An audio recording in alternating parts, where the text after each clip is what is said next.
பாட்டாளி தமிழர்கள் முதல் உலகத் தமிழர்கள் வரை அனைவருக்கும் அன்பு வணக்கம். அன்பிற்குரிய தமிழர்களே, இன்றைக்கு நம்முடைய எரிதனல் வாயிலாக எதை பற்றி அலசப் போகிறோம் என்று சொன்னால், நம்முடைய அன்பு தம்பி நாம் தமிழர் கட்சியின் தலைமை ஒருங்கிணைப்பாளர் பெரியோரை போற்றுவோம் அப்படிங்கிற தலைப்பில் வேடிக்கையாக ஒரு கூட்டத்தை நடத்தி பல செய்திகளை அவருடைய திருவாயிலிருந்து உதிர்த்திருக்கிறார்.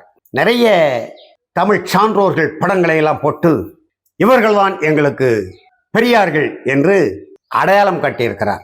ஏற்கனவே அந்த தமிழ் பெரியோர்கள், அறிஞர் பெருமக்கள், புலவர்கள், பேரறிஞர்கள், தமிழ் சான்றோர்களை 1995 அண்மையிலே மறைந்த நம்முடைய வணக்கத்துக்குரிய எழுகதிர் முனைவர் ஐயா அருகோ அவர்கள் வாயிலாக, அதற்கு முன்பே தமிழர் தேசிய இயக்கத்தில் தீவிரமாக நாங்கள் எல்லாம் செயலாற்றிய காலகட்டத்திலே தலைவர் ஐயா பல நெடுமாறன் வாயிலாக இன்றைக்கு சீமான் போட்டிருக்கிற படங்கள் விரல் விட்டு எண்ணக்கூடியவை. தஞ்சையிலே பல நெடுமாறன் அவர்களால் கட்டப்பட்டு இருக்கக்கூடிய முள்ளிவாய்க்கால் நினைவு முற்றத்திலே உள்ள அரங்கத்திலே போய் பாருங்கள். எப்பேற்பட்ட தமிழ் அறிஞர்கள், சான்றோர் பெருமக்கள் எல்லாம் அங்கே படங்களாக உயிர் வாழ்ந்து கொண்டிருப்பதை பார்க்க முடியும். நீங்கள் பெரியாரை போற்றுவோம் என்கின்ற தலைப்பிலே தமிழ்நாட்டிலே இன்றைக்கும் பேசு பொருளாக இருக்கக்கூடிய ஐயா ஈவேராவை வீழ்த்துவதற்கு அவர் ஏற்கனவே 1974 மாண்டு மறைந்து போய்விட்டார். அன்றைக்கு அவர் வலிமையாக இருந்து பரப்பிய கருத்துகளுக்கு இன்றைக்கு எந்த வலிமையும் இல்லை. பெரியார் திடலை பார்த்தாலே தெரியும். நான் அறிய 80களில் இன்றைக்கு திராவிடர் கழகத்தினுடைய தலைவராக இருக்கக்கூடிய மதிப்பிற்குரிய ஐயா கி வீரமணி அவர்கள் எப்பொழுதும் பேசு பொருளாகவே இருப்பார்.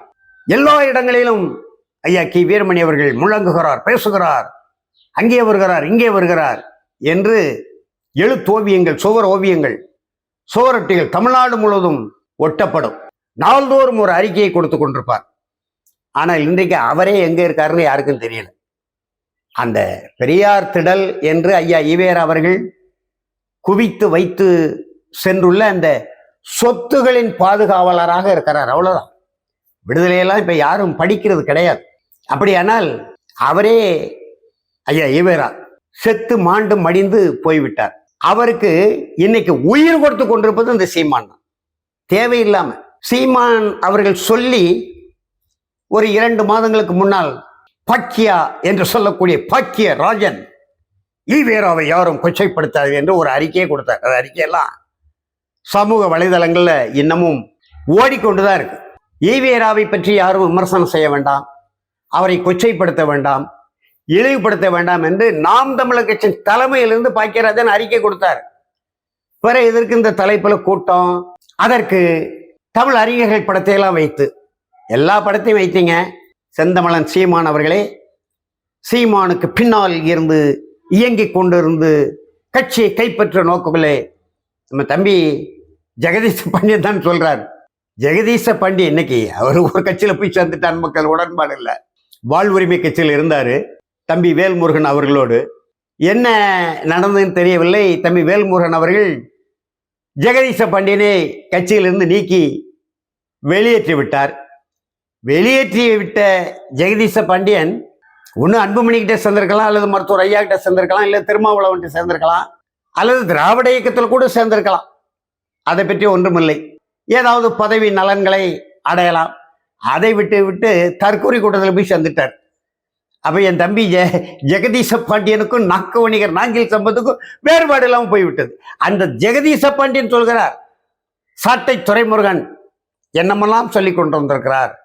அண்ணன் சீமானை பற்றி, சீமானுக்கு அடுத்தது கட்சியை நான் கைப்பற்றுவேன். அந்த சாட்டை துரைமுருகன், அவருக்கு பின்னால் இருக்கக்கூடிய பாக்கியராஜன், பாக்கியராஜனுக்கு தோல் கொடுத்து துணை நிற்கக்கூடிய தேவா, திவாகர் ஆளு, டிடிவி தினகர் ஆளு, ஓ பன்னீர்செல்வம் ஆளு, இப்ப சீமானின் ஆளு. சீமானை கொண்டு சாட்டை துறைமுகலாம், எங்க அண்ணனை யாரும் இயக்க முடியாது. அப்புறம் எப்படி தேவா சாமியார்கிட்ட கூட்டு போனாரு? பனையூர்ல பங்களாவில் இருக்கக்கூடிய சாமியார்கிட்ட 2 ஆண்டுகளுக்கு முன்பு சாமியார் கட்டிவிட்ட தாய்த்து தானே வெற்றி குமரன் எதிரி, ஜெகதீச பாண்டியன் எதிரி, புகழேந்தி மாறன் எதிரி, தனசேகரன் எதிரி, திருச்சி பிரபு எதிரி, அப்புறம் யாரு, அப்புறம் சட்ட வல்லுனர் மதிப்பிற்குரிய வழக்குரைஞர் ராவணன் எதிரி. இந்த தாயத்து என் தம்பி சீமான் சொல்லியிருக்காரு, இந்த தாயத்து என்னுடைய எதிரிகளை எனக்கு என் கண் முன்னால் திரைப்படம் போல காட்டி கொண்டிருக்கு. வெற்றி குமரன் எனக்கு எதிரி. அரணையூர்ல 1 கோடி ரூபாய்க்கு மேல் செலவு பண்ணி வீடு கட்டி கொடுத்த வெற்றி குமரன் எதிரி. சென்னை வானூர்தி நிலையத்திற்கு போனா உளவுத்துறை ஒற்றுத்துறை கண்டுபிடித்து விடும் என்று சொல்லி எனக்கே கருத்துறை சொல்லி பெங்களூரு வானூர்தி நிலையத்துக்கு என்னை அழைத்து சென்று ஈழத்துக்கு என்னை ரகசியமாக அனுப்பி வைத்தவர் ஜெகதீச பண்ணி. சீமான் சொன்ன நான் சொல்ல. அப்படி கமுக்கமாக பெங்களூரு வானூர்தி நிலையம் சென்று எந்த வானூர்தி நிலையத்தில் எவர் ஏறினாலும் உளவுத்துறை ஒற்றுத்துறைக்கு தெரியாம போக முடியாது. இது கூட தெரியாத முட்டாள்களாக தன்னுடைய தம்பிகளை கருதி கொண்டு சீமான் சொல்லுவார், என்னை ரகசியமா பெங்களூர் வானூர்தி நிலையம் சென்று அங்கிருந்து அனுப்பி வைத்தவரை ஜெகதீச பாண்டியன் தான். அந்த ஜெகதீச பாண்டியன் எதிரி. ராவணனை ஒதுக்கி ஓரங்கட்டியதுனாலே விவசாய சன்னம் காணாம போச்சு. நானே பதிவு பண்ணியிருக்கேன். அப்படிப்பட்ட ஒரு சட்ட அறிஞர் போன்ற ஒரு ஆற்றல் உள்ள ராவணன் எதிரி. இந்த தேவா பார்த்த பார்வை, சாமியார் கட்டி விட்ட தாயத்து பார்த்த பார்வை, இப்படியெல்லாம் சீமான் பல பேரை ஒதுக்கினாரு. அந்த வகையிலே சீமானுக்கு பின்னால் இருந்து இயக்கக்கூடிய சாட்டை துரைமுருகன், பாக்கியராஜன், தேவா, அப்புறம் ராஜேந்திரன் முகவை மாற்றத்தை சார்ந்தவர், அப்புறம் இடும்பாவனம் கார்த்திக்கு, அப்புறம் எங்க அன்பு தம்பி நெல்லை சிவகுமார், இப்படி ஏறக்குறைய ஒரு 30-35 பேரை மாநில நிர்வாகிகள் பட்டியல் போட்டிருக்காரு. 35 பேர்ல கிட்டத்தட்ட 50 விழுக்காடு முக்குளத்துறை சார்ந்தவர்கள். இவர்களெல்லாம் இயக்கி அறிஞர்கள் படத்தை எல்லாம் போட்டு இவர்கள் தான் பெரியார்கள், எங்களுக்கு பெரியார் தமிழின போராளி மருத்துவர் ஐயா. நான் அதை தான் சொல்லிக்கிட்டு இருக்கேன். எங்களுக்கு பெரியார் அண்ணன் தொல் திருமாவளவன். அப்புறம் ஏன் வேல்முருகனை விட்டீங்க? எத்தனை வேல்முருகனையும் அந்த பட்டியலில் சேர்த்திருக்கலாம் தானே, விட்டுட்டீங்க. அப்புறம் ஏன் அன்புமணி ராமதாஸை விட்டீங்க? அவரையும் பெரியார் பட்டியலில் சேர்த்திருக்க வேண்டியதானே. சரி, நான் கேட்கிறேன் செந்தமிழன் சீமான் அவர்களே, உங்களுக்கு பெரியார் தான் எங்களுடைய தலைவர், ஒப்பாரும் விக்காரம் இல்லாத ஒற்றை தலைவர், சமூக நீதி சமநீதி காவலர், தமிழின போராளி மருத்துவர் ஐயா. உங்களுக்கு பெரியார் தானே, ஏற்றுக்கொண்டிருக்கீங்க தானே. அந்த ஐயாவுக்கு ஒரு இடர் வந்தது, ஏன் நீங்க அந்த இடரை களைகிற மருத்துவர் ஐயாவின் ஒரு மகனாக உருவெடுக்கவில்லை? உங்களுடைய அண்ணனாக இருப்பார் மதிப்பிற்குரிய அன்புமணி அவர்கள். ஏன் அந்த அன்புமணியோடு ஒரு பேச்சுரை நடத்தவில்லை? ஏன் அன்புமணி அவர்களுக்கும் நம்முடைய பெரியார் தமிழின போராளி மருத்துவர் ஐயா அவர்களுக்கும் இடையிலே ஒரு தூதராக, ஏன் சசிகலாவிடமிருந்து நான் சித்தப்பா எடப்பாடி பழனிசாமி கிட்ட உங்களுக்காக பேசட்டுமா அம்மா என்று சொன்ன நீங்க இன்றைக்கு பெரியார் என்று சொல்லக்கூடிய தமிழின போராளி மருத்துவர் ஐயா அவர்களுக்கும் அவருடைய அருந்தவ புதல்வர் அன்புமணி அவர்களுக்கும் இடையிலே ஏன் பேசவில்லை?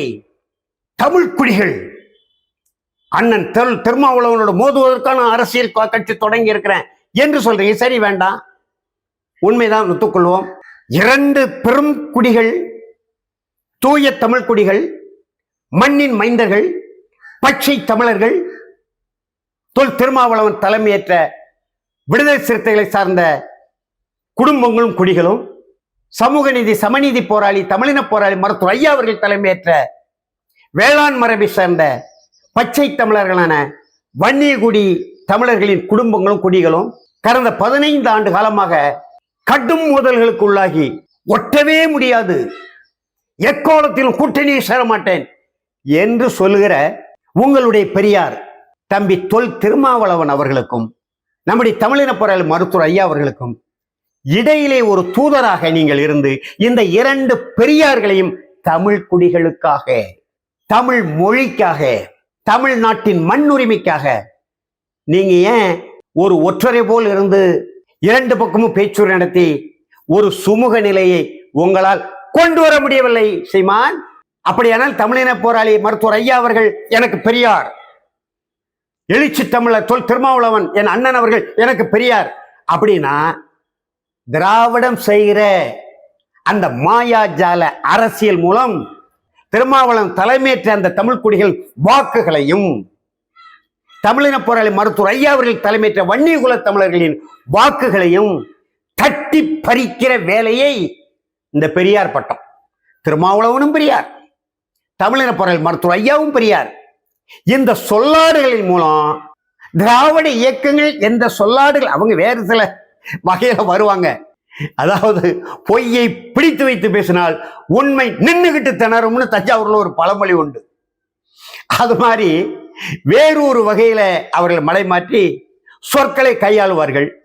நீங்கள் கொஞ்சம் நுட்பமாக திரைப்படத்தில் ஊறி திளைத்ததினாலே திரை கதனம் வசனம் திரைக்கதைகளை சொல்லுவதிலே நடிகர் சிவாஜி கணேசனே அசர வைத்தவர் அல்லவா நீங்கள். நீங்கள் வேறொரு சொல்லாடல் மூலம் இந்த இரண்டு பேரையும் பெரியார்னா அன்புமணி அவர்களையும் தொல் திருமாவளவன் அவர்களையும் தமிழின போராளி மருத்துவர் ஐயா அவர்களையும் நான் மீண்டும் சொல்கிறேன், ஊழல் குற்றச்சாட்டு உறுதி செய்யப்பட்டு 4 ஆண்டுகள் சிறை தண்டனை அனுபவித்த ஒரு ஊழல் பேர்வழி பக்கத்தில் இருந்து அம்மா அல்லது சித்தின்னு கூட சொல்லியிருப்பான், நீங்க நாங்கள் சித்தப்பா எடப்பாடியோடு உங்களுக்காக நாங்கள் பேசட்டுமா அம்மா என்று சொன்ன சீமான் இந்த 3 தமிழர்களை ஒருங்கிணைக்கிறதுக்கு ஒரு துரும்பை கூட தூக்கி போடவில்லை. நீங்க தமிழர் தானா? பச்சை தமிழன் நான் பேசிட்டு இருக்கேன், அது வேற செய்தி. உங்களை எதிரிகளை உங்களை மலையாளின்னு முத்திரை குத்தி கொண்டு இருக்கிறார்கள். அப்படியே மலையாளிகள்லாம் சேர நாட்டு தமிழர்கள், ஈழ நாட்டு தமிழர்கள் என்ற வகையிலே நீங்கள் சார்ந்த குடிகளும், இன்னும் சொல்ல பச்சை தமிழர் பெருந்தலைவர் காமராஜர் பிறந்த குடியும் பச்சை தமிழ் மண்ணை சார்ந்த பச்சை தமிழ் குடிகள் என்று நாங்க சொல்றோம். ஆனா உங்கள் எதிரிகள் உங்களை மலையாளி என்று சொல்றான். ஆனாலும் நான் கேட்கிறேன், நீங்கள் ஒரு நல்ல தமிழராக இருந்தால் எப்படி மாற்று அரசியலை நீங்கள் முன்னெடுக்க முடியும்? 1965 இன்றைக்கு நீங்கள் பெரியார்களாக சான்றோர்களாக காட்டுகின்ற அந்த மானத்தமிழ் மறவர்கள், அதிலே பாருங்க உங்க மாமா படத்தையும் வச்சுட்டீங்க. யார் படத்தை? அண்ணாச்சி காளிமுத்து படத்தையும் வச்சுட்டீங்க. உங்களை விட கூடுதலாக காளிமுத்தை நீங்க பார்த்திருக்க முடியாது. அப்புறம் எங்க பழகி இருக்க முடியும்? காளிமுத்து மகா தான் உங்களுடைய துணைவேரா வந்த பிறகு காளிமுத்து அண்ணாச்சியை பற்றி நீங்க அறிந்திருக்க கூடும். ஆனா நான் பழகினவன், நெருக்கமாக இருந்தவன். எதற்காக இருந்தேன்னா இப்ப சொன்ன பாருங்க, ஒற்றராக நீங்கள் ஏன் செயல்படலன்னு. அதே போல ஈழத்தமிழ் தலைவர்களுக்கும் அண்ணன் காளிமுத்து அவர்களுக்கும், அவரோடு அன்றைய முன்னாள் வருவாய்த்துறை அமைச்சராக இருந்த மதிப்புக்குரிய எஸ்.டி. சோமசுந்தரம், நாவலர் அமிர்தலிங்கம், மங்கையரசி அமிர்தலிங்கம், இப்படி தமிழீழ விடுதலை இயக்கங்களோடு தொடர்பு கொண்டு தமிழ்நாட்டு தலைவர்களுக்கெல்லாம் தூதராக இருந்தவனா. இன்னும் சொல்ல வேண்டுமானால் தூதர் என்று சொல்வதை விட அண்ணாச்சி அமிர்தலிங்கம் அவர்களுக்கும், நாவலர் மங்கையரசி, தேசிய தலைவர் மேதகவி பிரபாகரன், மதிப்புக்குரிய அண்ணன் காளிமுத்து, எஸ்.டி. சோமசுந்தரம் போன்றவர்களுக்கு இடையிலே அஞ்சல்காரனாக வேலை செய்த தமிழன் நான். கேட்கிறேனா? காளிமுத்த பெரியார்னு வைக்கிறீங்களே, அதே காளிமுத்து சட்டப்பேரவையில் தலைவராக இருக்கும்போதுதானே தேசிய தலைவர் மேதகவி பிரபாகரனை பிடித்து வந்து தமிழ்நாட்டு சிறையில் அடைக்க வேண்டும் என்று அம்மையார் ஜெயலலிதா தீர்மானம் கொண்டு வந்த போது அந்த இருக்கையின் நுனியில இப்படி உட்கார்ந்து அதை நிறைவேற்றி கொடுத்தவர். அந்த தீர்மானத்தை நடுத்தருவில் போட்டு தீய போட்டு கொளுத்திய தமிழானா. நீங்க எங்க இருந்தீங்க சீமான்? அவரை பெரியாராக காட்டுகிறீர்கள். அம்மா ஜெயலலிதாவை பற்றி அவர் உதிர்த்த தமிழ் முத்துக்கள் வெளியே சொன்ன வெக்கக்கேடு. அப்புறம் அம்மா ஜெயலலிதா அவர்கள் காலிலே நெடுஞ்சான் கிடையாக விளம்பத்துக்கு கும்பிட்டவர் உங்களுக்கு பெரியாரு. அப்ப நேற்று முந்தா நாள் மறைந்த மொழிப்போர் தளபதிகள் முதன்மையான தளபதி அண்ணன் எல் கணேசன் காளிமுத்துக்கு மூத்தவர். பொன்னையன் கூட மொழிப்போர் தளபதி தான். பெருந்தலைவர் காமராஜர் விருதுநகர் தொகுதியில் 1967 தோற்கடித்த விருதுநகர் சீனிவாசன் மொழிப்போர் மறவர். அவரை ஏன் பெரியார்னு காட்டல? அவரை ஏன் தமிழ் சான்றோர்னு காட்டல? அவர் மொழிப்போர் மறவராக இருந்ததுனாலதான் அண்ணா அவர்களால் விருதுநகர் தொகுதியில் வேட்பாளராக அறிவிக்கப்பட்டார் சீனிவாசன். எல்லோருக்கும் தெரியும். அந்த சீனிவாசன் ஏன் அறிவிக்கல? தேசிய தலைவர் பிரபாகரன் அவர்களை பிடித்து வந்து தமிழ்நாட்டு சிறையில் அடைக்க வேண்டும் என்று தீர்மானம் கொண்டு வரும்போது அந்த தீர்மானத்தோடு எனக்கு உடன்பாடில்லை. நான் பச்சை தமிழன், இதை எதிர்க்கிறேன், மறுக்கிறேன், நிறைவேற்ற முடியாது, நிறைவேற்றிதான் தேர வேண்டுமானால் இந்த இலக்கை விட்டு அகல்கிறேன், எவரையாவது போட்டு விட்டு நிறைவேற்றுங்கள் என்று சொன்னால் மானத்தமிழ் மறவனாக ஏற்கலாம் காளிமுத்துவை. அப்ப யாரை ஏமாற்றுகிற வேலை? எந்த தமிழர்களை மடைமாற்றுகிற வேலை, எந்த தமிழ் தேசிய அரசியலை திசை மாற்றுகிற வேலை செய்கிறீர்கள் சீமான்? கேட்க விரும்புகிறோம். ஆனால் இத்தனை சான்றோர்களை போட்டீர்களே. மறைமலடிகள் தான் தனித்தமிழ் இயக்கத்தை தொடங்கியவர், மறுக்க முடியாது. ஆனால் அதற்கு முன்பே தமிழ் தேசிய இனத்தின் பெரியாராக ஒருவர் திகழ்ந்தார். நான் சாதி அடிப்படையில் பார்க்கல. அவரை ஏன் இந்த படங்களிலே நீங்கள் முதன்மை இடம் கொடுக்கல? 4வது தமிழ்ச்சங்கத்தை மதுரையில் நிறுவி பின்னர் அதுவே மதுரை பல்கலைக்கழகமாக உருமாறி இன்றைக்கு தலைவர் காமராஜர் பெயரில் இயங்கக்கூடிய பல்கலைக்கழகத்தின் தலகர்த்தா அடித்தளமிட்ட வள்ளல் பாண்டித்துரை அரசனார். லட்சக்கணக்கான தமிழர்களை படிக்க வைத்தவர். பிற்காலத்திலே கப்பலோட்டி தமிழன் வ.உ.சி. அவர்கள் திருநெல்வேலியிலிருந்து திருச்செந்தூருக்கு 30 நயா பைசா இல்லாமல் தொடர் வண்டியிலே பயணிக்காமல் நடந்தே சென்ற வரலாறை நான் உங்களுக்கு சொல்லியிருக்கிறேன். அப்படிப்பட்ட கப்பலூட்டி தமிழருக்கு கப்பலை வாங்க போகிறோம், ஓட்ட போகிறோம், நன்கொடை தாருங்கள் என்ற உடனே 1906ஆம் ஆண்டு பிடிங்கள் பிள்ளைவாள் 1 லட்சம் என்று 1 லட்சம் ரூபாய் 1906 அள்ளி கொடுத்த மாபெரும் பேரறிஞர், ஆற்றல் மிக்கவர் வள்ளல் பாண்டித்துரை அரசனாரே உங்களுடைய பெரியார் பட்டியலே சேர்க்கல. பல பேரை நான் சொல்ல முடியும். ஆட்சி மொழி காவலர் ராமலிங்கம், பன்மொழி புலவர் அப்பாத்துரையார், அப்படி பல பேரை நான் நூற்றுக்கணக்கில் காட்ட முடியும். ஆனா அவசர கொடுக்கைகள் போல செத்த பாம்பை அடிப்பதற்கு செந்தமிழன் சீமான் அவர்களே நீங்கள் படை திரட்டி வருகிறீர்கள். உண்மையும் நேர்மையும் வாய்மையும் ஒழுக்கவுமான ஒரு புரட்சியாளனால் மட்டும்தான் இந்த திராவிட இயக்கங்களை வீழ்த்தி ஒரு தமிழர் ஆட்சியை நிறுவ முடியும். நீங்கள் அதை நான் செய்ய போகிறேன் என்கிறீர்கள். அதற்கான எந்த தகுதியும் உங்களுக்கு இல்லை. தேசிய தலைவர் பிரபாகரனை சிறையில் அடைக்க வேண்டிய தீர்மானம் காளிமுத்து உங்களுக்கு பெரியார். 4வது தமிழ்ச்சங்கத்தை நிறுவி லட்சக்கணக்கான தமிழர்களை படிக்க வைத்த வள்ளல் பாண்டித்துரை அரசனார் உங்களுடைய கண்களுக்கு தெரியவில்லை. எத்தனையோ தமிழ் அறிஞர்கள், சான்றோர்கள் உங்களுக்கு தெரியவில்லை. ஏன் நம்முடைய ஐயா அருகோ படத்தை அதில் சேர்க்கவில்லை? எவ்வளவு பெரிய தமிழ் சான்றோர், எவ்வளவு பெரிய பேரறிஞர். அவருடைய தலைவர் ஐயா தமிழர் தந்தை சிபா ஆதித்தனாரே திராவிடத்தில் மூழ்கும் போது முடியாது, நான் தமிழ் தேசியத்தை நிற்பேன் என்று விலகி இன்றைய வரைக்கும் மரணிக்கிற நொடி வரைக்கும் நின்ற அவரையே அந்த பட்டியலில் சேர்க்கல. எனவே செந்தமிழன் சீமான் அவர்களே, ஈவேரா என்ற செத்த பாம்பை அடிப்பதற்கு படை திரட்டி நிற்கிற நீங்கள் மெய்யான தமிழ் தேசிய இலக்கை ஒருபோதும் அடைய முடியாது. அதற்கு மீண்டும் ஒரு தலைவன், தேசிய தலைவர் மேதகவி பிரபாகரனை போல் இந்த மண்ணில் தோன்றுவான். தமிழ் அன்னை மீண்டும் ஒரு மாவீரனை பெற்றெடுக்கும். அதுவரை எங்களுடைய போராட்ட களங்களை தொடர்வோம். உங்களை தொடர்ந்து மடை மாற்றுகிற, திசை திருப்புகிற செயற்பாடுகளை திறனாய்வு செய்து அம்பலப்படுத்திக் கொண்டிருப்போம். நன்றி, வணக்கம்.